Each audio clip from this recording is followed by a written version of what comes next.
Hi guys, कैसे हैं आप लोग। सो गाइस, वीडियो में हम थर्मोडायनेमिक्स के क्वेश्चंस कर रहे हैं जो जेई मेन इसी जनवरी 2024 अटेम्प्ट में आए थे 2024 में। ओके, सो प्लेलिस्ट इसमें क्रिएट कर दी है मैंने और उसमें आप डालता रहूंगा। इससे प्रीवियस ईयर्स के भी मैं काफ़ी कुछ डाल रहा हूँ। चैप्टर वाइज प्लेलिस्ट एक बार जरूर चेक करें। ओके, सो फिलहाल इसमें हम स्टार्ट करते हैं। If 3 moles of an ideal gas at 300 Kelvin expands isothermally from 30 decimeter cube to 45 decimeter cube against a constant opposing pressure of 80 kilopascal, then the amount of heat transferred is। देखिए, इस question में आपको कुछ जो चीज note करने की है, एक तो है कि आइसोथर्मली एक्सपेंशन हो रहा है अपोजिंग फोर्स के। मतलब अगर सपोज आपका इनिशियल V1 ये था, तो फाइनल जो आपका जो ये वाला V2 होगा, ये वाला वो ये है। एंड और ये हम एक एक्सटर्नल प्रेशर से अगेंस्ट हो रहा है PXT। एक बात आप हमेशा ध्यान रखें, अगर ये एक्सटर्नल प्रेशर या अपोजिंग प्रेशर भी ना दिया होता तब भी आपको वही सेम प्रोसेस यूज करना होता जो अब हम इसमें यूज करेंगे। बिकॉज जब भी आप केमिस्ट्री में ये वर्क डन वगैरह पढ़ते हो तो हमेशा केमिस्ट्री में अगेंस्ट एक्सटर्नल प्रेशर ही आप देखा करते हैं। ओके, तो इस बात को आप जरूर ध्यान रखें। सो अब इन्होंने ये कहा है क्योंकि आइसोथर्मल एक्सपेंशन हो रहा है, सो इसका मतलब del U internal change is zero. और जो हमारा formula del U is equals to Q plus W होता है, उसको अगर आप जीरो कर दोगे तो क्या हो जाएगा, Q is equals to minus W. इसमें क्या पूछ रहे हैं आपको, heat transfer that is Q हो जाएगा माइनस डब्ल्यू के इक्वल। नाउ वर्क डन क्या होगा, क्योंकि देखिए एक कांस्टेंट एक्सटर्नल प्रेशर के अगेंस्ट हो रहा था फ्रॉम V1 टू V2, इसका मतलब W क्या हो जाएगा, माइनस, बिकॉज एक्सटर्नल प्रेशर के अगेंस्ट हो रहा है, अपोजिंग फोर्स के अगेंस्ट, अपोजिंग है ना, तो माइनस साइन हमने इसलिए यहां पे लिया, और into del V volume change. अगर इसको अब इधर रख देंगे तो W इज इक्वल तो Q is equals to minus of minus PEXT del V। Correct, तो Q क्या हो जाएगा यहाँ पे, P external into del V हो जाएगा ऑब्वियसली V फाइनल यानी V2 माइनस V इनिशियल यानी V1। ओके गाइज, अब इनकी वैल्यू रख दो आप, तो अपोजिंग प्रेशर जो हो गया आपका 80 किलो पास्कल का हुआ, यानी 80 इंटू 10⁻³ पास्कल। अभी लिख लेते हैं इसको ऐसे, एंड V2 यानी 45 माइनस 30 और दोनों का कॉमन हो जाएगा तो डेसीमीटर क्यूब। ओके, सो ये है आपका 80 इंटू ये क्या हो जाएगा 15 इंटू 10⁻³ ये वाला पास्कल इंटू डेसीमीटर क्यूब। अब देखिए जूल में आपको हीट ट्रांसफर पूछिए तो इसकी वैल्यू चेंज कर लीजिए। वी नो के जो एक पास्कल की वैल्यू क्या हो जाएगी 1 joule per metre cube. Okay, और 1 डेसीमीटर क्यूब इक्वल्स टू क्या होता है 10⁻³ मीटर क्यूब। ये जरूर याद रख लेना, आप नहीं याद है तो बहुत बार दे भी देते हैं, बहुत बार नहीं भी देते क्वेश्चंस में, तो ये यहां रख लेते हैं। तो 80 इंटू 15 इंटू 10⁻³ 1 पास्कल क्या हो गया 1 जूल पर मीटर क्यूब, और डेसीमीटर को क्या लिख दिया आपने 10⁻³ मीटर क्यूब। ये कैंसिल आउट हो गया, ये कैंसिल आउट हो गया, ये हो गया 80 इंटू 15 यानी 1200 joules. And this will be your final answer. Next question देखते हैं। For a certain thermochemical reaction M2N at T 400 kelvin, और स्टैंडर्ड जो एंथैल्पी चेंज है 77.2 किलो जूल पर मोल, डेल एस दिया है, तो लॉग इक्विलिब्रियम कांस्टेंट यानी लॉग K की वैल्यू पूछी हुई है। देखिए जैसे ही आपको T del H del S ये वैल्यू दिख जाए और लॉग K दिख जाए, आपको थर्मोडायनेमिक्स में आपको एक दो ही फॉर्मूले हैं, यानी del G not standard free energy change क्या हो जाएगा, del G not is equal to del H not minus T del S. Okay, and also log K का फॉर्मूला क्या होता है डेल G नॉट का equals to minus 2.303 RT log of K। ओके, so इन दोनों को इक्वेट कर देते हैं, minus 2.303 RT log K is equal to del H not minus T del S. Okay, तो अब इसकी वैल्यूज रखना शुरू कर देते हैं, तो माइनस 2.303 R की वैल्यू क्या हो जाएगी, जूल पर केल्विन में है, जूल मोल में है, तो यानी 8.314 इंटू T की वैल्यू हो जाएगी 400 kelvin log K, and is equals to del H naught क्या है 77.2 किलो जूल यानी 10⁻³ जूल पर मोल हो जाएगा minus T del S, T क्या है 300 एंड डेल एस की वैल्यू है 122 जूल पर केल्विन। ओके, तो सबकी वैल्यू जूल और केल्विन पर मोल इसमें मैंने ले ली है। बस इसको अगर आप पूरे को सोल्व करना है आपको, देखिए माइनस साइन इधर ले लो तो ये हो जाएगा ये, और पूरे इसको बस आपको log k को सोल्व करना है आप, यानी 300 into 122 minus 77.2 into 10⁻³ divided by 2.303 into 8.314 into 100। देखिए पूरे पूरे को सोल्व करोगे तो log k की वैल्यू हो जाएगी माइनस 3.708। ओके, अब 10⁻⁻1 की टर्म्स में पूछा गया है तो इसको लिख दो आप माइनस 37.08 इंटू 10⁻⁻1। ठीक है, अब नियरेस्ट इंटीजर वैसे तो माइनस 37.08 आंसर हो गया, बहुत बार नियरेस्ट इंटीजर भी बोल देते तो क्या हो जाएगा nearest integer minus 37 into 10⁻⁻1। Okay, तो फाइनल आंसर क्या हो जाएगा 37। तो आई होप गाइज आपको जो क्वेश्चन है वो समझ में आया। नेक्स्ट क्वेश्चन देखते हैं, which of the following is not correct. देखिए क्या है कि डेल जी और whether reaction will be spontaneous और नॉट, इस पे पूरा का पूरा एक सिंपल फंडा है। देखिए इसको याद कर लीजिए, मैं और ग्राफिकली भी समझा देता हूँ। देखिए ये वाला ग्राफ अगर आप याद कर लें इस तरह का, ओके, तो ये del G versus extent of reaction. Okay, मतलब रिएक्शन विल हैपन और नॉट उसके अकॉर्डिंग। तो डेल जी और ये अगर इस पॉइंट पे देखोगे एक ये स्लोप दिख रहा है या मतलब चेंज है, डेल जी की वैल्यू निकालोगे तो डेल जी इस पॉइंट पे, जैसे अगर ये वाला ग्राफ बन रहा है तो क्या हो गया डेल जी इज नेगेटिव, या मैं कह दूं कि del G is less than 0। क्यों, देखिए अगर इस पे मैं ये एक G1 निकालूं और इस पे ये G2 निकालूं तो ये देखिए ये कम है, तो final minus initial less than negative आ रही है, समझ रहे। इस पॉइंट पे ये पैरेलल है इस लाइन के, तो डेल जी इज 0 इस पॉइंट पे, मतलब है ना इस पर्टिकुलर पॉइंट पे।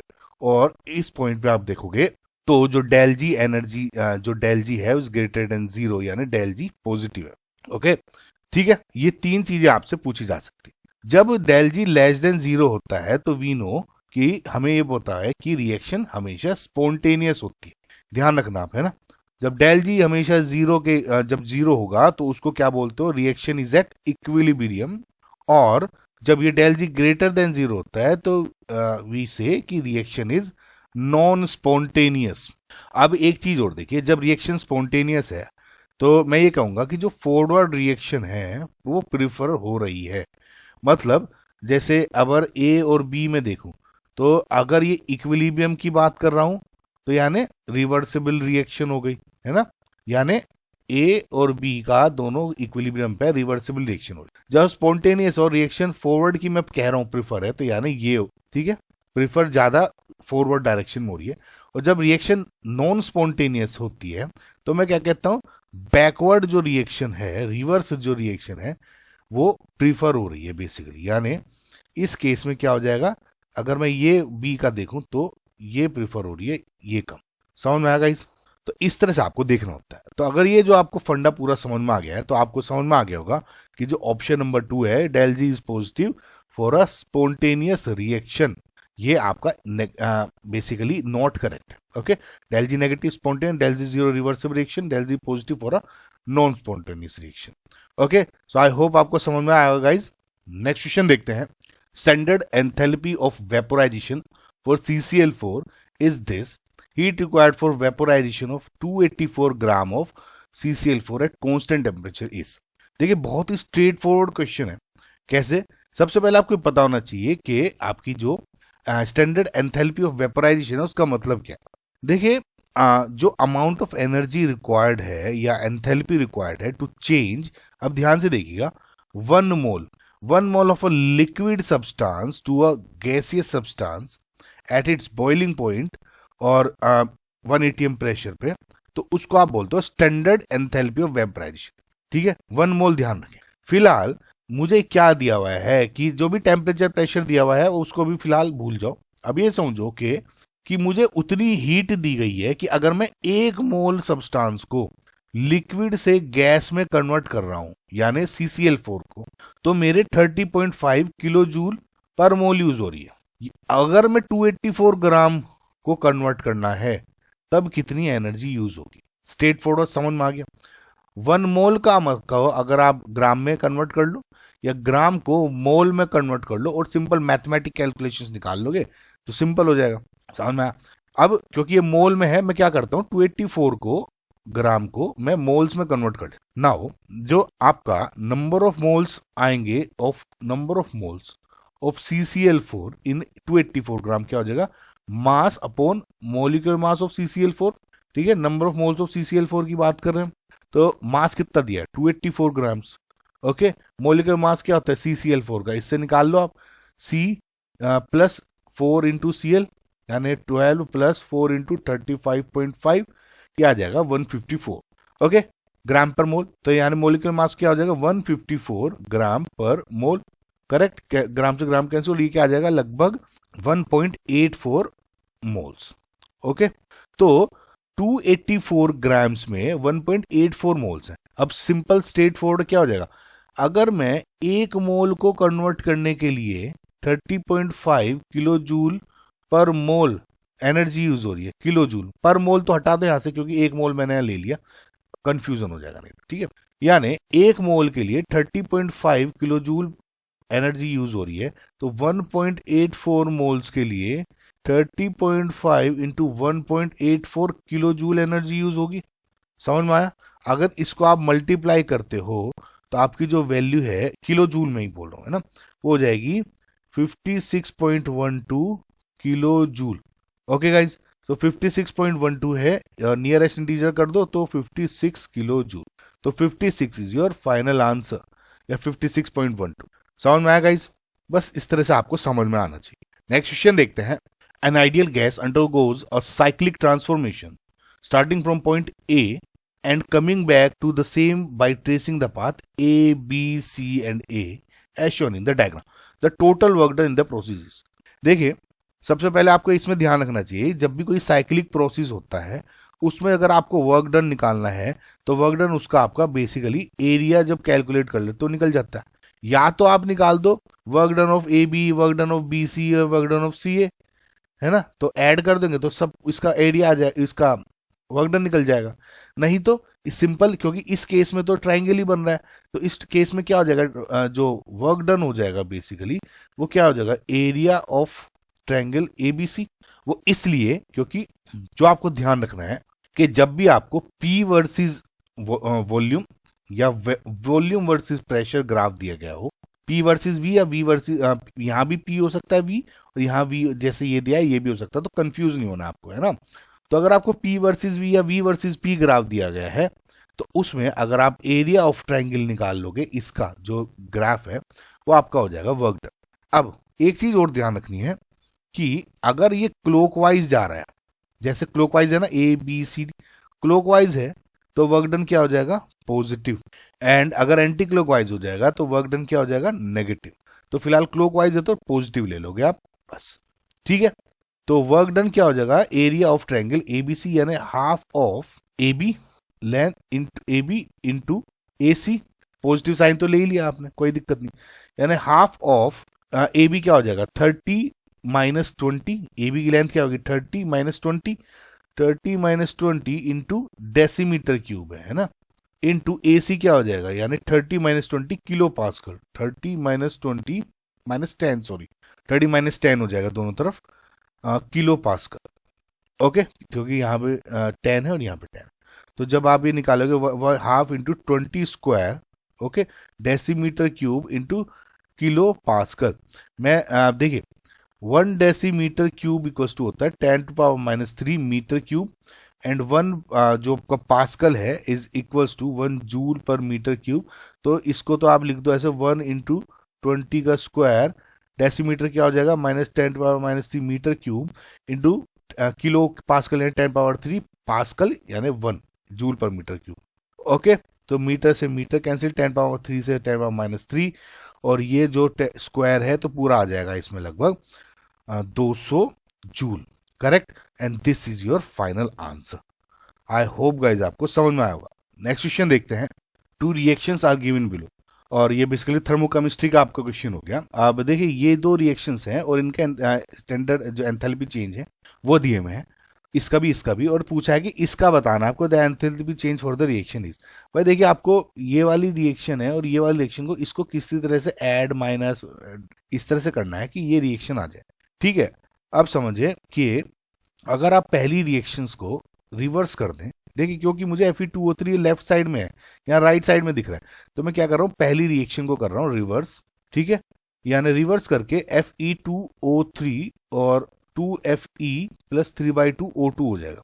अब क्योंकि रिएक्शन रिवर्स कर रही थी, तो जो रिएक्शन यहाँ एक्सोथर्मिक दिख रही है माइनस साइन की वजह से, उल्टी होगी क्या हो जाएगी, एंडोथर्मिक, यानी इसका डेल H नोट क्या हो जाएगा, 822 किलो जूल पर मोल। ध्यान से देखना है ना। और जो सेकेंड रिएक्शन है इसको आप 3 से मल्टीप्लाई कर दो, यानी 3C plus 3/2O2 3CO। Okay, इसको अगर आपने कराया तो 3 से मल्टीप्लाई इसमें कर दो, यानी -330 किलो जूल पर मोल हो गया। ओके, 3 से मल्टीप्लाई किया है -110 को, माइनस साइन यहाँ पे दिखेगा। अब इन दोनों रिएक्शंस को अगर आप करोगे ऐड 3/2 से 3/2, तो Fe2O3 प्लस 3C और 2Fe प्लस 3CO, और देखोगे तो ये रिएक्शन बन रही है। तो अब बस ऐड किया तो इसको भी ऐड कर दो, यानी 822 किलो जूल पर मोल माइनस 330 किलो जूल पर मोल। किलो जूल है, ठीक है, और ये क्या हो जाएगा 492 किलो जूल पर मोल। And this will be your final answer 492। Okay, I hope आपको समझ में आएगा, बहुत स्ट्रेट फॉरवर्ड क्वेश्चन था गाइज। ठीक है, नेक्स्ट क्वेश्चन देखते हैं। Consider the following reaction at 298 kelvin, और इसका केपी दिया हुआ है, डेल जी पूछा हुआ है of reaction, del G naught of the reaction. देखिए डेल जी नॉट रिएक्शन पूछा है, के दिया हुआ है, वी नो कि del G naught is equals to -2.303 RT log of K, और यहाँ पे जो के है के पी भी हो सकता है ना, इस बात को ध्यान रखना, अब आप कंफ्यूज हो रहे हो तो बस जैसे आपको ये पता लग गया बस कोई वैल्यूज रख लो, यानी del G naught is equal to -2.303, R की वैल्यू क्या आ जाएगी, क्योंकि किलो जूल वगैरह जूल में पूछा है तो 8 गिवन भी है, 8.314 इंटू टेम्परेचर क्या हो जाएगा 298, ओके, और इंटू लॉग ऑफ के क्या दिया है 2.47 इंटू 10⁻⁻29। ओके, सो बस देखिए गाइज, अब डेल जी नॉट ये हो गया, इस पूरे को आपको कैलकुलेट करना है, लॉग की वैल्यू निकाल लो, और इस पूरे को जो आप वैल्यू को कैलकुलेट करोगे 163.19 किलो जूल आ जाएगी, या रफली 163 नियरेस्ट इंटीजर। इस बार क्वेश्चन में जो एक चीज आपको ध्यान रखने की थी वो ये वैल्यू थी। बहुत बार स्टूडेंट इसमें कंफ्यूज हो जाते हैं कि यहाँ पे सिर्फ केसी यूज कर सकते हो, ऐसा नहीं है, केपी भी आता है। ओके गाइज, तो आई होप समझ में आएगा, बहुत स्ट्रेट फॉरवर्ड क्वेश्चन था। नेक्स्ट क्वेश्चन देखते हैं। If 5 moles of an ideal gas expands from 10 litre to a volume of 100 litre at 300 kelvin under isothermal and reversible conditions.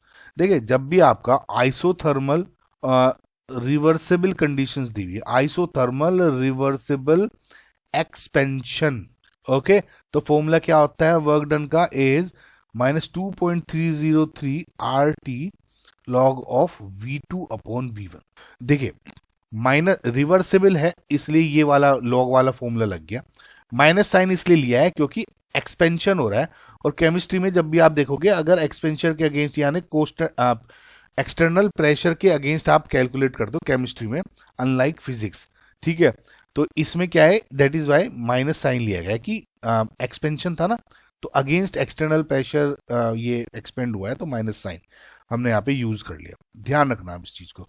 तो बस W क्या हो जाएगा -2.303 इंटू N क्या है 5 मोल्स दी हुआ है, R की वैल्यू क्या हो जाएगी 8.314, एंड T क्या हो जाएगा, T इज आपका 300 इंटू लॉग ऑफ V2 क्या हो गया 100 डिवाइडेड बाई 10, तो ये हो गया 10 log 10 क्या हो गया 1, तो -2.303 इंटू 5 इंटू 8.314 इंटू 300 इंटू ये क्या हो गया पूरा का पूरा 1, और जब इसको आप पूरे को सोल्व करते हो तो -28720.713 जूल आ जाएगी। ओके, सो नियरेस्ट इंटीजर अगर आपको पूछा हुआ है तो -28721 क्यों, क्योंकि 0.7 है, तो 28721 हो गया, x की वैल्यू -x था ना, तो ये होगी x।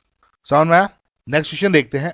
Choose the correct option for free expansion of an ideal gas under adiabatic conditions from the following. देखिए फ्री एक्सपेंशन और एडियाबेटिक कंडीशन ये दो दी हुई है, क्यू डेल टी और डब्ल्यू, ये इनकी वैल्यूज बताइए। देखिए एडियाबेटिक कंडीशन है तो सबसे पहले सिंपल आपको पता है कि कोई भी नो हीट एंटर्स और लीव्स द सिस्टम, ये तो स्ट्रेट फॉरवर्ड हो गया क्योंकि क्यू इक्वल्स टू आपको यहाँ पे जीरो लेना, क्यू इक्वल्स टू जीरो लेते ये तो हो गया गलत। अब देखिए change in temperature del T, देखिए क्या होता है कि एडियाबेटिक कंडीशंस दी हुई है और फ्री एक्सपेंशन है, ये कहते हैं कि जो भी आपका एक्सपेंड हो रहा है आपका, फॉर एग्जांपल ये okay, there is no external pressure, external कोई हीट इनपुट नहीं है, एक्सटर्नल कोई रिमूवल नहीं है, मतलब कि जो आपकी गैस है वो जो एक्सपेंड हो रही है is getting expanded into vacuum, समझ में? अब वो जब एक्सपेंड हो रही है वैक्यूम में तो कोई भी एक्सटर्नल या सराउंडिंग से हीट ना आ रही है ना जा रही है, तो इसका मतलब इंटरनल जो सिस्टम है का उसका टेम्परेचर, अब देखिए क्या होता है टेम्परेचर इंक्रीज या डिक्रीज कब होगा सिस्टम का, जब उसको कोई हीट मिल रही है या हीट जा रही है, करेक्ट। अब फ्री एक्सपेंशन में हम ये मान के चलते हैं कि कोई भी एक्सटर्नल प्रेशर या एक्सटर्नल एक्टिविटी नहीं हो रही है सराउंडिंग की वजह से सिस्टम पे, यानी वैक्यूम मान के चलते हैं, तो कोई हीट जा रही है आ रही नहीं है, तो यानी टेम्परेचर कांस्टेंट रहेगा, यानी डेल टी जीरो रहेगा। इसका मतलब क्यू को ये हो गया, ये भी गलत हो गया and this is also incorrect, यानी del T zero, option number 4 will be your final answer. फिलहाल वर्क डन भी देख लेते हैं। सो वही सेम एक्सप्लेनेशन कि क्योंकि फ्री एक्सपेंशन हो रहा है कोई सराउंडिंग से, यानी ये कहूँ तो कि वैक्यूम की कंडीशन से बाहर सिस्टम के, ओके, तो यानी कोई एक्सटर्नल प्रेशर कुछ नहीं पड़ रहा है सिस्टम का, और सिस्टम के ऊपर या सिस्टम का कोई प्रेशर नहीं है, बेसिकली सराउंडिंग्स जो है आपकी वो जीरो है, ये मान के चल रहा है।